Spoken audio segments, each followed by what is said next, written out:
Voter form জমা না নেওয়া এবং প্রশাসনিক অসহযোগিতার অভিযোগে শিলিগুড়ি মহকুমা শাসকের অফিসে গিয়ে সরব হলেন 3 বিজেপি বিধায়ক।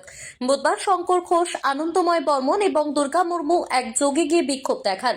তাদের অভিযোগ, কেআরও দপ্তর ইচ্ছাকৃতভাবে 6 এবং 7 নম্বর ফর্ম গ্রহণ করছে না এবং জমা দেওয়া ফর্মের কোনো রসিদ দিচ্ছে না। বিধায়কদের আরও অভিযোগ, ভোটার তালিকায় জীবিত ব্যক্তিদের মৃত দেখানো হচ্ছে এবং বিএলওরা সাধারণ মানুষকে বিভ্রান্ত করছেন। শঙ্কর ঘোষ ক্ষোভ উগরে দিয়ে বলেন, 4 বার এলেও এসডিও দেখা করেননি, যা জনপ্রতিনিধিদের প্রতি চরম অমর্যাদা। আধিকারিকরা শাসক দলের হয়ে কাজ করছেন দাবি করে বিধায়করা হুঁশিয়ারি দেন যে ক্ষমতার পরিবর্তন হলে এই পক্ষপাতিত্বের জবাব দিতে হবে। রাজ্যের সরকারের তোষামত করা, শাসক দলের তোষামত করতে গিয়ে মেরুদণ্ডটাই বিক্রি করে ফেলেছে। কিছু কিছু ক্ষেত্রে বিএলএরা অকারণে তারা বিভ্রান্তি তৈরি করেছে, জীবন্ত লোককে মৃত দেখিয়েছে।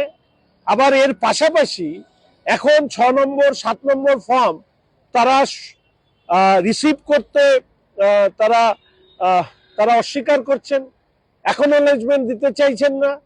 সরকারের তোষামত, তৃণমূলের তোষামত করা ছাড়া এই অংশের বিএলএ বা ইআরওদের অন্য কোনো কাজ নেই। ফলে স্বাভাবিকভাবে আজকে আমরা বিধায়ক এবং বিএলএ ওয়ানরা এসছি, আমরা কথা বলবো এবং দেখে পরবর্তী পদক্ষেপ নেব। তানিয়া সরকারের রিপোর্ট, পাহাড়িয়া Times. This channel does not promote any violent, harmful or illegal activities. All content provided by this channel is meant for an educational purpose only.